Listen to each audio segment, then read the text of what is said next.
This is Optional Things Dentistry, the place where we're passionate about sharing those unwritten hints and tips of dentistry. Today we're going to talk about my number 46 case, the running man or running person. I live in Canada, so everything is slowly becoming not gender identified, but human identified. So it's not quite a running person, it's maybe more of a sauntering, jogging person. But I was excited about this case and then I forgot about it. And then I'm grateful to be providing some lectures in India virtually at the end of this month in September. And I found this case. I'm like, oh my gosh, let's do it. So the thing right up front is that this is a pretty straightforward case. The only thing you need to concern yourself with, and you'll see us tackle it here, is the curve in the coronal third of the root. Why is that important? Because the problem is that the bulk of our file, the thickness is going to be rotating around this curve, and there's a potential for increase in fracture of the more coronal portion of your file. Now, does it make a difference with our heat-treated files? I don't know, but let's go ahead and just walk through it and show you a couple tips that I do routinely have made a significant difference in my life in doing root canals. So we diagnosed this tooth as tooth number 46, symptomatic irreversible pulpitis with normal apical tissues. We diagnose this case after we do all of our clinical diagnostic testing. So we're going to diagnose the whole arch. We'll sensitivity tests, all these things are done on all these teeth in this arch just to make sure that nothing else is part of the problem. And then we get our diagnosis and then off we go. Cold? Anything? Nothing? So what I'm doing here is I'm double checking. Because it was symptomatic irreversible pulpitis, I'm double checking before we put the rubber dam on and attack that tooth with a burr. Anything? I'm going to do this is what I call my double insurance policy, making sure that anywhere on that tooth I'm testing will not test positive to cold. Now, how did I get to this point? I gave the patient 3 blocks. Yes, you may think I'm nuts, but over 20 years of doing dentistry, finally, I'll do 3 blocks, long buccal infiltration, and we're going to do one of these, especially right up front. After I do my blocks, I'm going to give the patient a PDL. This is for standard, especially for symptomatic irreversibly inflamed teeth. I just know that after trying to get into these teeth, they're going to feel something. And the last thing anyone wants to feel is pain, especially the dentist. I mean, taxes are painful. Income tax is painful. Like all types of taxes painful. But dentistry pain, that's even worse because you can't control it. So what I'm using is a super short, let me turn it down, super short 30 gauge needle in the mesial and one in the distal. I'm going to be using, this is just a regular syringe that I'm using. But normally we couldn't find the PDL gun. It's one of the practices that I work at, and it was somewhere in the building. So I'm just going to, ante up. Let's just do regular syringe. So I'm actually using 2 hands to get some pressure. We're going to get it till we get a bit of blanching on the gingival tissue, and then I'm going to do the same thing in the distal. Okay, so we have our rubber dam on, and let's rock and roll. Now you are going to see this little perforation here in the mesial part of the rubber dam. I didn't recognize that till I started watching the video. This is the thing. We get focused on what we're doing. So what I do 99% of the time is I'm going to start with a long shank round burr. You can use whatever burr you want. The beauty and what I've been trained is the long burr actually knocks the head of the handpiece out of the way so you can see what's going on. So the first thing I'm going to do is I'm going to touch the tooth just real quick, and then I'm going to stop. I'm going to ask the patient, do you feel anything? And they said no. You could see before, and then what we're going to do is we're going to rock and roll and off we go. But you can see here I'm having angulation problems. So it's like, you know what, the patient can't, I do have a bite block in, but the patient can't open that wide. So what I'm going to do is I'm going to take just a regular length burr. I'm going to remove, this one's a transmetal burr. It's just what we had in the burr block. You can see it's cross-cut, and I'm going to create the outline of my access, remove that amalgam restoration. There's a composite in the posterior. So I'll get a little bit deeper, more apical. I'm going to switch back to my regular long shank burr just so I can get a better idea of length and sight, visibility. So what I'm doing the entire time of this access, so let's take a look. We'll stop back just real quick we'll look at our periapical radiograph. We can see that we have a fairly open chamber. So here's our amalgam. Deutsche Musikant showed many years ago that the rough estimate is 6 millimeters from one of the mesial buccal cusps to the roof of the pulp chamber. So I'm actually using that, and we have an open pulp chamber. It's not calcified. So I'm actually using that to gauge where I am in the access. You can also see, look at the angulation of the tooth in the mandible. It's actually lingually inclined, and you need to make sure, because I mean, I've seen it with my students, and I've done it myself a long time ago, almost perf along the lingual. So right there, you see where the burr just kind of sinks right there, and it actually drops. But I'm actually using the visualization of where the shank meets the burr. So this angulation, or the length right from the tip of that burr to where the shank changes is roughly 6 millimeters. So as I'm starting my access, and in these types of cases, I'm actually going to try to just drop in and see if the patient feels any pain. So I'm watching where the burr drops. I'm watching how deep I'm going, and it's a boom, drop. I'm going to take a look, and I'll see if the patient actually experiences any pain. Because right now is a great time to do the worst type of anesthesia is the intrapulpal, but if you need to do it, you need to do it. So right now, I popped in, and if the patient felt any pain, I'd have a great opportunity to give them an intrapulpal right then. And you can see how the pulp is starting to hemorrhage pretty quick. Could be an indicator of, an irritated pulp. Put your comments below. I mean, a hyperemic pulp sometimes is, in symptomatic irreversibly inflamed cases, it can totally pop up. Now, what I'm doing here is I'm not using my standard burr because I work in several different practices, and unfortunately, we couldn't find the Endo Z burr. So this is just a regular diamond. The burr that I love to use, especially in cases where the pulp chamber is open, I'll use an Endo Z burr, which is a non-cutting tip, and we put the tip of the burr on the bottom of the pulp chamber, and we just float around and get our prep our access. But in this case, it was a diamond, which is fine. I don't normally use it, but it is what it is. This is real life. And then what I'm going to do is I'm actually flattening the cusp tips. And this has been very helpful to speed up and increase my efficiency. So it's something, if you want to increase your efficiency, it's really the little things like this. And what this does is it creates a stable reference point. So every time I go back and measure my working length, I know exactly where it is. It's on an inclined plane. All right, so where are we at right now? Let's take a look. Here's the mesial.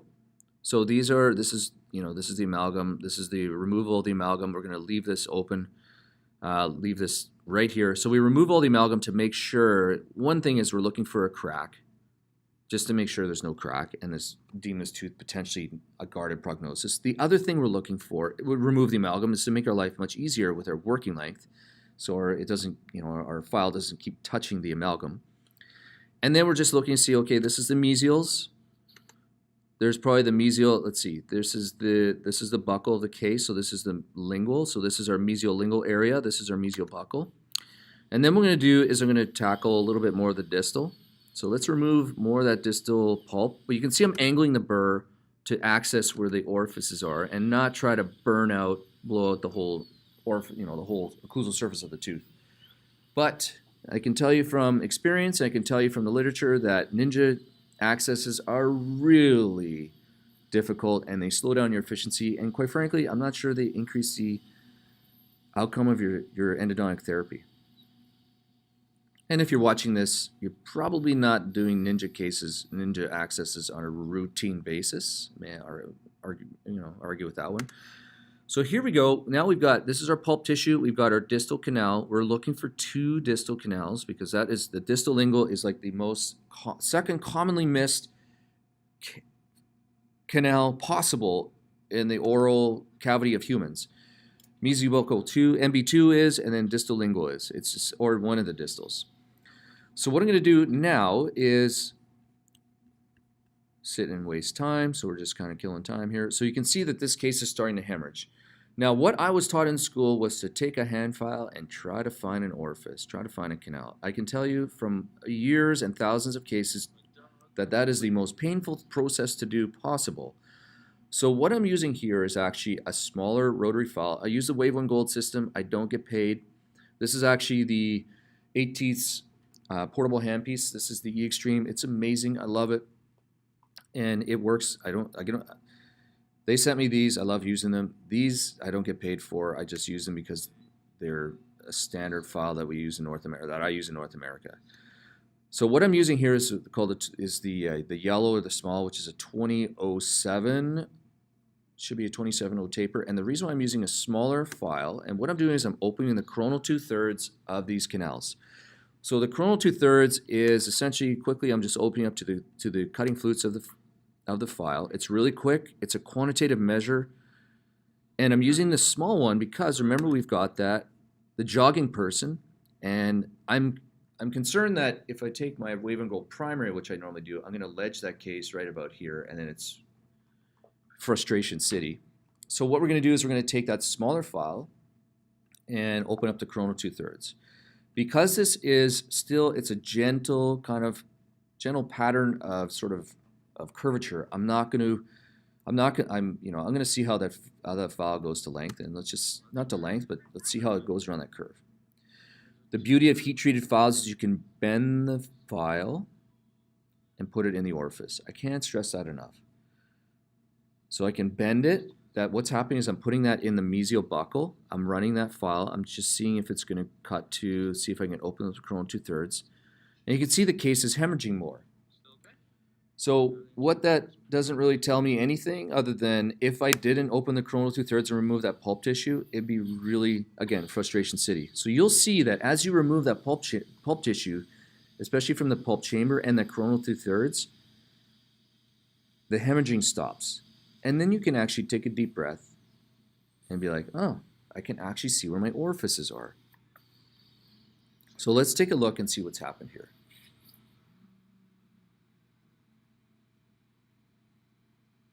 Or not. So I did this case a few months ago. So what we're going to do is apparently, and I did review the case. I did review this right before I started audioing.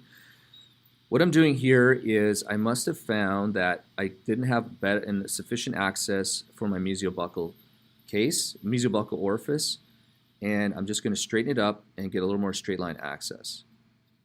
Now what I've learned over time is that if you don't, one of the canals that are really difficult, let me say this, the easiest canal that you're normally going to find is the mesiolingual case, mesiolingual canal. It's always like dead center when you see the case. And probably the reason why is because the tooth is lingually oriented in the mandible. So I've tried to prove this rule wrong, that I'm going to find the mesiobuccal first. And I've done it even in extracted teeth. I found the mesiolingual first. So my experience has been normally I'll find the mesiolingual first, and then I'm going to try to find my mesiobuccal. But if I don't open up and try to get straight line access, trying to get my hand files and rotary files into that mesiobuccal little corridor is really complicated. So I'm going to open that up and actually see that pulp tissue right there. So here's a plug for my course I created about a year ago, and I have a price fairly inexpensive, and honestly the price is just to keep the website alive because I've modularized endodontic therapy, and it's going to go over not only the basics of kind of the technique that's helped me over the past decade, but it's also going to go over mastering some root canal secrets and curved canals. So go ahead and take a look. I know what you're thinking. It's like, oh, it's another course, another guy online created a course. Well, really what happened was I wanted to put everything together and in one place. So go ahead and check it out. It's not going to cost you $800 to $1,000. We're going to remove that with my diamond burr. Normally I'd use an endo-zebra non-cutting tip, but you're seeing like real life, I guess. Got to roll it. So we're just removing any of that pulp tissue from the chamber. And what I have learned as well over time is that even if I don't remove that pulp tissue from the chamber, the sodium hypochlorite just will not, it won't break it down. I use full strength sodium hypochlorite. I've seen pulp tissue hiding underneath little crevices and in pulp horns when I'm finished a case, and you got to remove that. It's just, sodium hypochlorite is neutralized by dentin, and it just does not seem to break that tissue down. So what you can see here is, well, we've got our our mesiobuccal canal right now. It's exposed. We have essentially almost a square access. There's our mesiolingual, our mesiobuccal, and it's more square access because then I can see if there's any other distal canal, whether there's a distal, let's see, distal lingual or a distal buccal. Very helpful, so you don't miss. I mean, how many retreats have I done? We've seen missed distal canals. So I'm going to take that Wave 1 gold. Oh, look, I'm using the primary. So for some reason, I've switched out to the primary. I couldn't tell you why. At this juncture, I apologize. This is my standard go-to right when we start a case. So we're going to use my primary. And actually, probably what I'm doing is I'm judging to see how far down I can get that file before we get any binding. And it certainly did not make it. So you can see here, normally I'm going to sync that file right to about, this is 17 millimeters, which is approximately 2/3 of most root canals. I'm not anywhere near that. I'm about 14. So that tells me that this file is going to have a hard time making its way around. So actually what I'm going to do is switch back to my yellow, the small, or I cross my fingers as I cut this video and voice over that I do that. So we're going to rinse all this out. Full strength sodium hypochlorite. Make sure we rinse all that debris out of there. And we don't want to be taking any debris apically. And the other thing with opening up the coronal 2/3 is now you can see we've got easy access to our orifices. I've got sodium hypochlorite now in the canals. So this is time. You can see the time here. This is 36 minutes to placing our gutta percha points and taking our radiograph, taking our x-ray. So now, excuse me, I have, we need at least 20 minutes of full strength sodium hypochlorite in the canals. The time has started. So you're going to ask, Ash, what on earth are you doing now? Well, what I'm doing now is I'm actually troughing between the two mesial canals to look for a middle mesial. Middle mesial is roughly in 15% of cases, and it's 100% in the cases that you have it with you. So it's important, it's a pattern. It took me about a year to slowly make it routine to get out my Muntz burr. That's a 1 millimeter diameter burr, and start troughing between the middle mesials. It is what it is. It just took me, just getting in the habit. So you can see here we've got our buccal, we've got our mesiolingual. We troughed. We'll take a look and see if there's a middle mesial. I doubt it. There is a great article that talks about when the prevalence in the patient population of when they found more middle mesials, and they found them specifically when these two canals did not join and when there was a certain distance away from the middle. And I can't recall the data. I'll put it in the links below so you can have a gander at it. And then what I did also, I removed a little bit of tissue, hard tissue just from the distal, and make sure we got that irrigated, or make sure we can access completely our distal canal. The last thing you want to do is have your patient either complain the next day, and they don't want to. My tooth is feeling sensitive. I feel cold. I mean, we've all had that. My tooth is feeling cold. Like, oh man, I just did the root canal. Maybe it's another tooth. Well, that's why we do the sensitivity testing to make sure that maybe it isn't another tooth. But we also use a decent size access to make sure that we access all, and we take our time. Every step of the way is important to make sure we haven't missed a canal. So what I'm doing here is I'm just looking. So this is our mesial, this is our lingual, so mesiolingual, mesiobuccal, and I'm just looking to see if I can see any type of debris or any type of little trough. And I'll be reviewing that the whole time. So what you're seeing here is just a little bit of a calcification on the pulpal floor. I'll just leave that.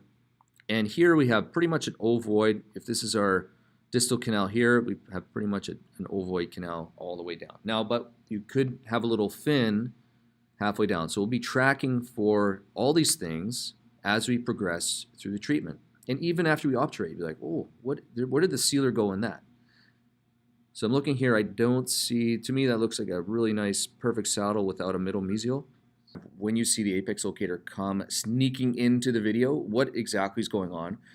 Well, I'd say 99% of the time I'm going to one red bar. Now, Dominic Ricucci, he's been doing endo for longer than maybe I've been alive. I don't know. But he has shown time and time again that going, even in necrotic cases, going to just above the green bar is sufficient to get great healing. So pick and choose, your poison, whatever you can do. What I'm doing here is in this case here, I'm going to one red bar, and I'm subtracting literally a millimeter, which actually is getting me right to this point. I've tested it, and that's what happens. I've tested it online. There's a couple of YouTube videos about it.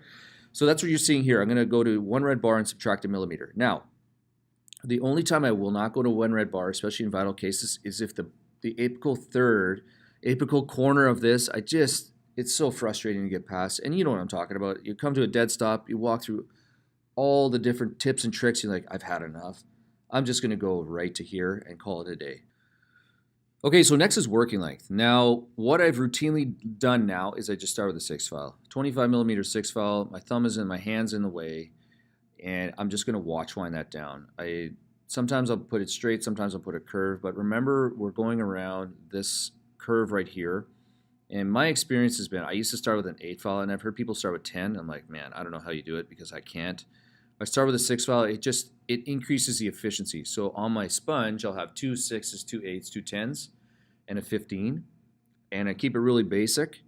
And in this case, I'm going to start with, doesn't really matter, sometimes a mesiolingual, mesiobuccal. I'll test, place a file in, put my apex locator on, see if I'm at 1 red bar or anywhere near it.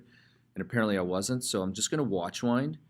And then we're going to do it again. You can see, watch the bars on the file. So it's the numbers on these files are 18, then 19, 20, and 22. So we're slowly making our way down. And then, oh gosh, I'm going to focus here. So what you're seeing here is I'm going to, what you literally just saw there. So apex locator on. I would recommend before you put your file in, push this rubber stop down a little bit, because I mean, how many times have you tried to like push this down with the file clip thing? And it's just frustrating, and I don't know why I didn't. Anyways, I was able to do it here, push it down, and then I'm going to use kind of a two-handed technique. I'm going to have I'm right-handed, so I'll have my left hand on the file.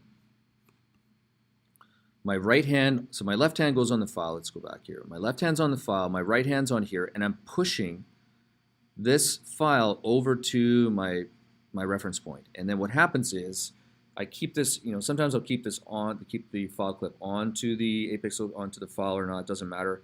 But what that does is it produces a very stable reading, and then I'm not screwing around. That's what I'm trying to do. Limit the screwing around, increase the efficiency. Because endo, like my buddy Les says, it's a time suck. So you're going to see the same thing for all the canals. I'm going to place the file down, watch wind it down, and that was the mesiobuccal. We're going to distal canal. Again, I'm going to place the file in.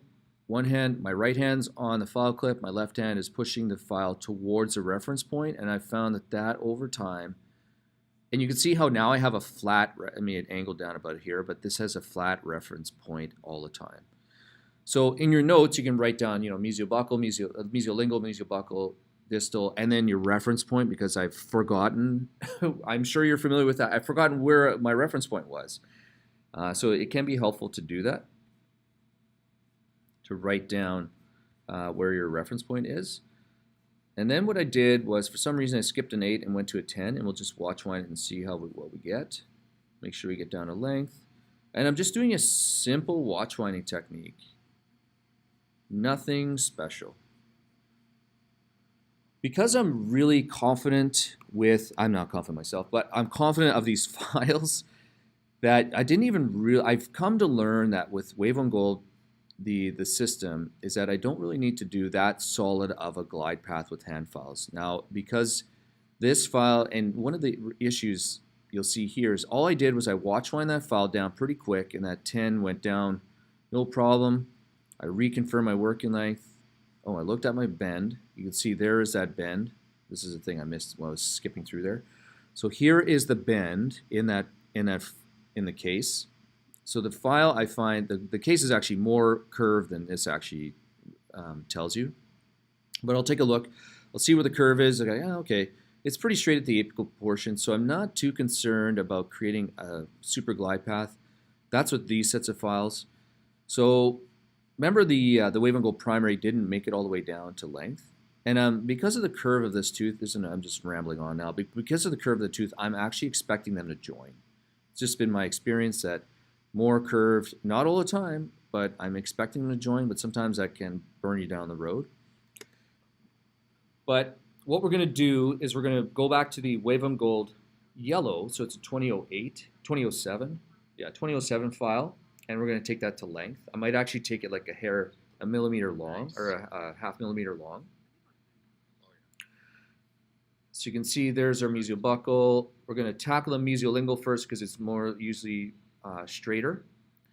And what I've done, and my buddy, Brian kind of reconfirms that he uses a negative irrigation technique. Dr. Steck from Egypt, great guy, super awesome dude.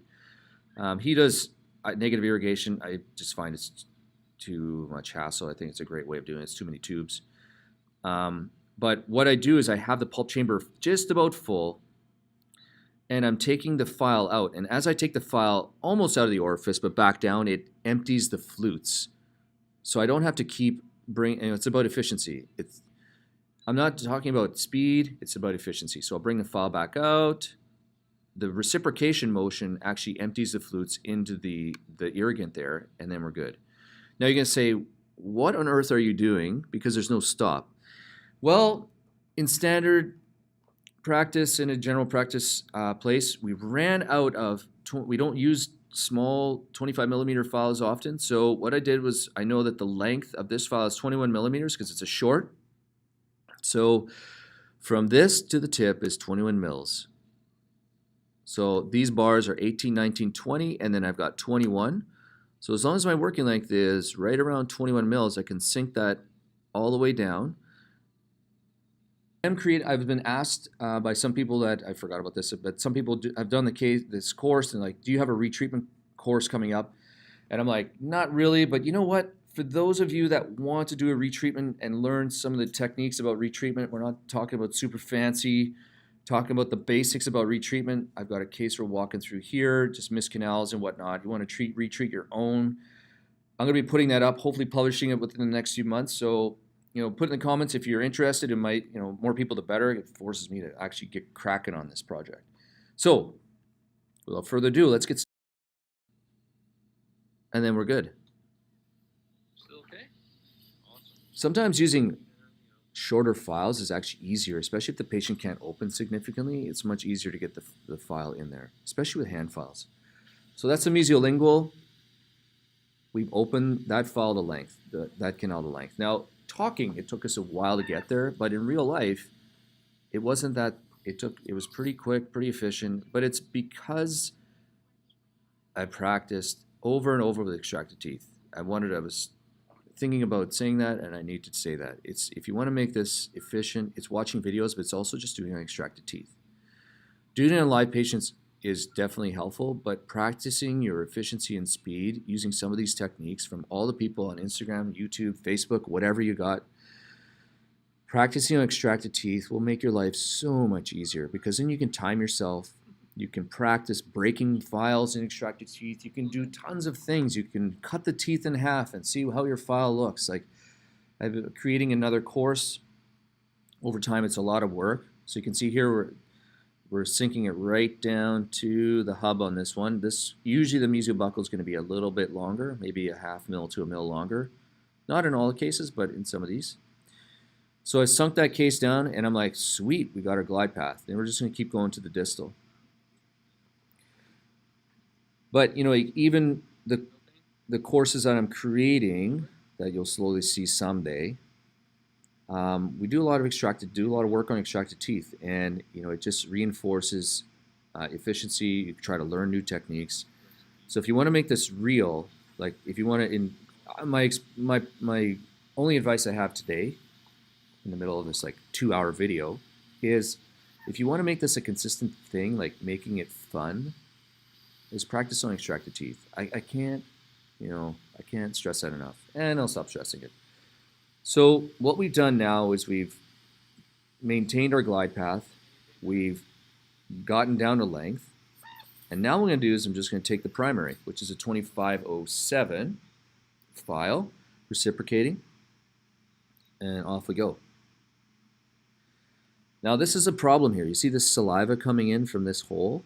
And I don't even know if I've noticed it. It's not going into the chamber, so that's fine. I'm not getting leakage into the case, but it's important to note these things. I missed it when I was doing this case, but it's important that if you have leakage, because that slows down a case as well, if the patient ingests or tastes some of their beautiful 6% hypo, it's awful, and it slows down the case. So what I'm doing here is I stopped, This is like squirrel. This is over. We're going to try to clear that up. I stopped the file and I'm looking to see where it's cutting. I'm actually looking to see if it's cutting in the coronal third of that file, and it's not. So I'm like, okay, it's not cutting. That's about it. Now with the mesial buccal, you see how the case is oriented lingually again? Sometimes it's really hard to get a straight file into that mesial buccal, so I'll bend the file and down it goes. Now I don't always use, I actually rarely use the small file, but in cases like these, I'll use the small reciprocating file, or whatever other file system you use, I'll use a smaller one. So I'm looking for where are we cutting? Are we cutting the apical third? No. Are we cutting here? Yes. Noted. And that's about it. So the dental system that I'm working with here is I've been working with Justine for about 3 months, and I work Saturdays at this one place once a month, and she works with an endodontist full time, and she's unbelievable.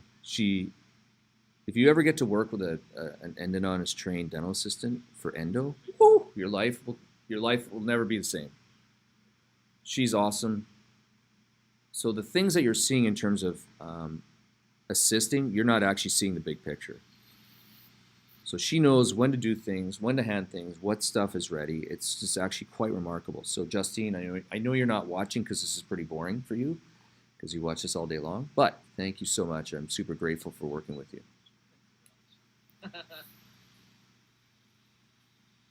And she puts up with my bad jokes. So we're just doing lots of irrigation. So anytime the pulp chamber becomes really full of debris, we'll irrigate. Anytime we take our files down, we'll irrigate. You can see little chips. What you're seeing there is actually dent and debris from the flutes cutting. And we want to make sure everything's irrigated out and that we're not packing anything apically. So that's our 2507 file, wave and go primary. Does it really matter if I know the exact apical diameter? Well, it does, but I'm not getting paid by them, so I always forget if it's 07 or 08.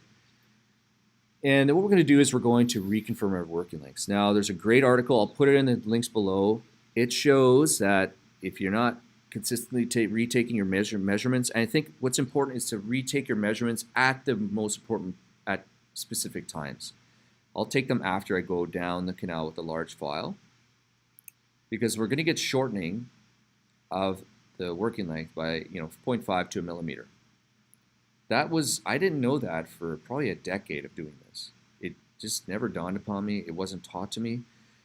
And then what happens is then you become excited. And you're like, I need to measure working length all the time.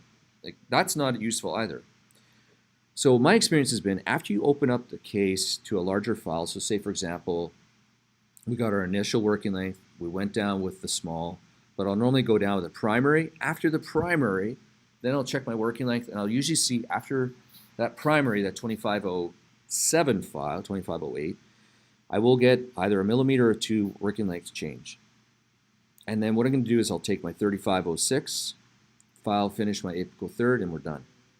So this is the most critical, I find, in my experience, of maintaining the apical constriction and not blowing it out and then increasing your probability of having problems in terms of over extrusion of sodium epichlorite, long working lengths. Like the gutta percha is 2 miles long. Just checking before your final file anyways is a great way to do it. And what I have slowly started to do is use a 15 file. I'm actually quite embarrassed that I'm slowly watching this build up, and this is one of the things, I just didn't even notice it, and she can't see it because it's on the buccal side of the tooth and she's on the other side of the patient.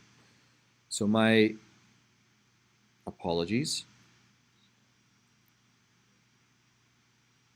So what we're going to do now is we're going to take our wave and go medium, so it's a 3506. We're going to take that file to length.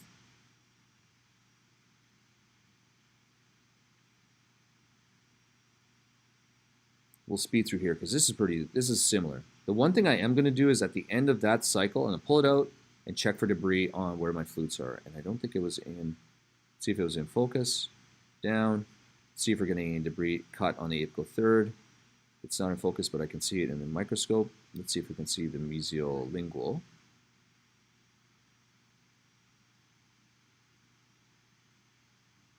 Wow, that is just building up, isn't it? Getting a little crazy here. Take that to length. Again, I'm looking for debris, and dang it, it's not in full view. And if these two canals merge, you're actually probably not going to see a lot of debris being cut. There are lots of ways to determine whether or not your canals are confluent. We'll see if I do them. I can't remember if I did. So now we're going down the mesiolingual. I don't find there's a difference when I'm at this stage of the finishing. It doesn't really matter which. Oh, there we go. So you can see there's some pulpal tissue here, a little bit of debris, but not much. So we're going to make sure we irrigate the heck out of that.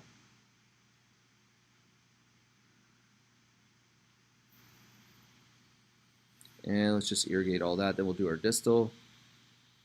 You can see here we're using a really large, I had these ordered, there are 10 mil syringes.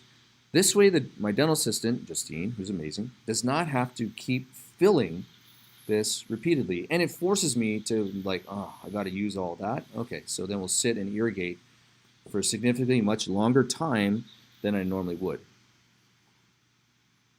So we're still getting a little bit of hemorrhage from the distal there. I saw a little pop up there. So we're going to make sure we get rid of that. And we're going to do that by taking our medium down to length. And then we're going to check for debris. And then we're going to go left and right on it. Okay, let's go back here. What just happened? So we went down the mesiolingual because I saw that debris again. So here's some more vital tissue. So we're going to go just using our machining to get rid of that. More irrigation. And let's go down our distal. Go down to our working length. I pulled it out, just take a look. We've got a little bit of debris, not much.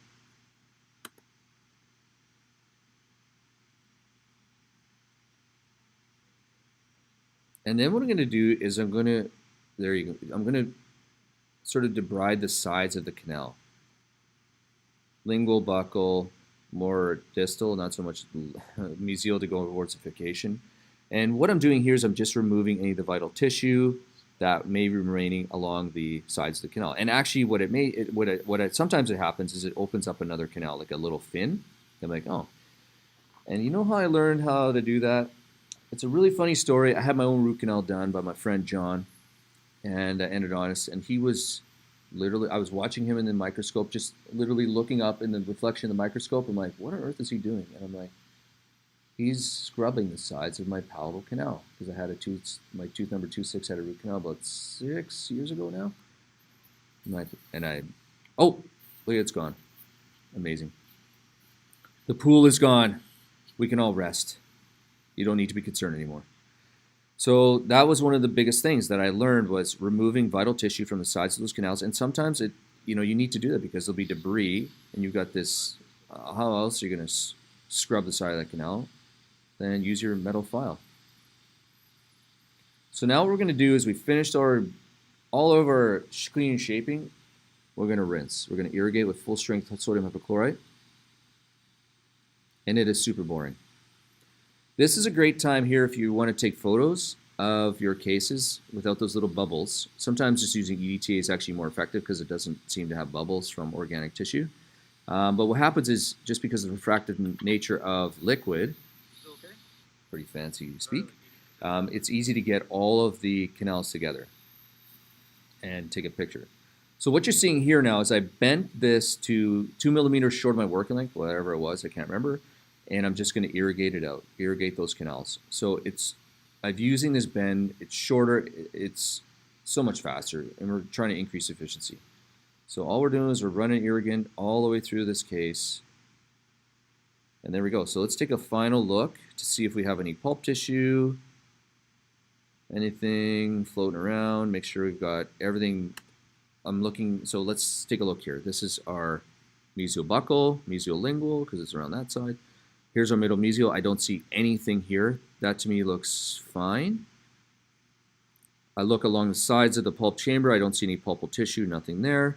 And I look at our distal, and there was nothing there. So what I'm going to do now is I'm going to fit my gutta percha point. Pretty standard. We have them disinfected with alcohol before. And what I've kind of gone away from, I've done this on clear teeth, is just doing a manual dynamic activation. So you can see I'm trying to like show off the fancy bend of the gutta percha. Anyways, regardless of that, disregard what I just did there. It's like goofy. What I'm doing is that instead of using any type of sonic activation, I'm trying to keep this minimal, and I found that this is actually quite an effective technique to remove debris from the apical portion and just pump my gutta percha like 5 to 10 times at my working length. I have just it. You can use sonic, but I find that even in the plastic blocks that I've done and ultrasonic, I've tried to make it work, and I don't find it's very effective in terms of getting debris from the apical portion. Now, certainly, what I have been waiting to order, and I can't get my hands on it, it's the supersonic with the air sonic scaler. I find that the videos online I see of that, and I have to get, when I edit this, I'll put in the word. I can't remember what it's called. But other than that, I'm just going to use dynamic activation with my gutta percha point. So I'm trying in my gutta percha point with, so one of the things you just noticed right there is I squeeze, make sure you squeeze your gutta percha point to make a little dent so you know exactly where it's seated when you go back down. And I'm trying in my gutta percha points with sort of my perchlorate just to finally get that final last little bit of degradation of vital tissue. I'm not worried about bacteria in this case. It's vital tissue we're trying to get rid of. So we're going to irrigate all of that out with my sodium hypochlorite. Let's fast forward this, and then we're going to switch to EDTA. So there we are. So we've irrigated it out, we've dried our canals, we've fitted our gutta percha, and let's just take a really fine look at the end here. So we've got, in my mind, if you're going to irrigate a lot, irrigate with hypo. That's a mic drop right there. So I'm not an expert. I just do these things. So there's our mesiobuccal canal. There's where our medial mesial would be. It's not there. There's where our mesiolingual is. Hiding right there. I don't know if I got a better shot. There it is right there, our mesiolingual. And there's our distal. So it's a little bit more ovoid, but that's certainly not two canals. And then what we're going to do is we're going to place our sealer. And what I've done is I've started using a smaller tip. This is actually an etch tip, but I'm kind of on the fence.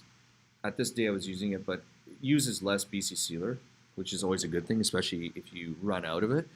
But sometimes this etch tip is too short. Now, I'm not a fan of buying lots of gadgets because I find with gadgets, they go missing and then you rely on them and you can't find them. So these types of tips, unless you're doing endo all the time, those specific tips that are really cool, that are nickel, titanium, whatnot, or there's a whole bunch of them for sealer, I'm really hesitant to buy them because we'll just lose them. So the thing with the etch is that it uses less, but the damn tip is too short sometimes. So it works there. I'm going to take a hand file. I'm going to run that to length. Make sure I get that coated all the way through my patency. Does patency even matter? I'm not sure anymore. And then we're going to take my gutta percha points. I'm going to put them placed in the length. Now you can see here. So this is one of the tests I'll do. Now in this case, I didn't place one gutta percha and then take a hand file and pierce it, whatnot. I've done that a lot of times. So what I'm doing here is kind of like the pumping technique, or it's like a piston. Like down goes one, up goes the other. Up goes that one, and that one goes all the length. So I know, like, oh yeah, they join. Like, sweet. I'll place my distal. So I'm double check it just to make sure. So arguably what I should have done is cut the length off of that one a bit. And I'm placing a secondary cone and even a third one just so that distal one doesn't fall out because it's a bit loose. And then what we're going to do is we're going to take a radiograph. So this is our working length radiograph. And you can see here that we have our clamp on. And we have, I'm happy within this working length distance here. And I mean, we have our apex locator and vital case. I'm happy with the lengths. And this is a big cone cut. I should have, and now I look at it, I'm really like, maybe I should have taken another one. But we captured it. I'm happy with it. And then let's just go ahead and finish this case because I've been talking for a long time. Oh, actually, last thing before I go ahead and finish this. So one of the things you need to do before you start your root canals is take the lip clip with the file holder and place it on the lip clip. It goes out of the screen here. Place it on there and make sure that you've got continuity. That way you know that there's no break in the system, short in the system, and it's going to be working. I was going to put that. Okay, so we've taken our working length radiograph. We're happy, and what we're going to do now is seal down sear off our cones. We're going to do a single cone technique. Now the thing is, what I need to say is I make a notch in the rubber dam before I take the rubber dam off, because we take a radiograph without the rubber dam frame on. And what that does is it allows me to realign my rubber dam properly so it's efficient. So then what I'm going to do is I'm going to use my fast pack. I love this thing. It's beautiful. Honestly, all 8 teeth gear is amazing. Like it really is. They're not paying me to say that. They sent me the stuff to use. I made some videos for them, but it's just unbelievable. I'm really impressed. The Chinese they've really solved the problem of price and actually reliability. And the reason why I'm going to, as you're watching me just sear it off, it's pretty simple. The reason why is because I go to different offices throughout the month. Their portable stuff, battery operated handpieces, actually get put into a Tupperware container, like not nicely, like they're thrown into a Tupperware container and dragged around. And I've been doing this for 2 years now, and they always work. They last a heck of a long time. Again, I'm not getting paid for this, but I have a great working relationship with them, and they just my stuff doesn't sit on in a nice little drawer like a prize. It's just I use it and it gets thrown around and it falls on the floor. It happens. Floor is not so much it happens, but it gets put into a Tupperware container and dragged around, and it always works. And that's what I love about it. It's dependable, because when I roll into it, when I go somewhere, I need to know that my stuff is working.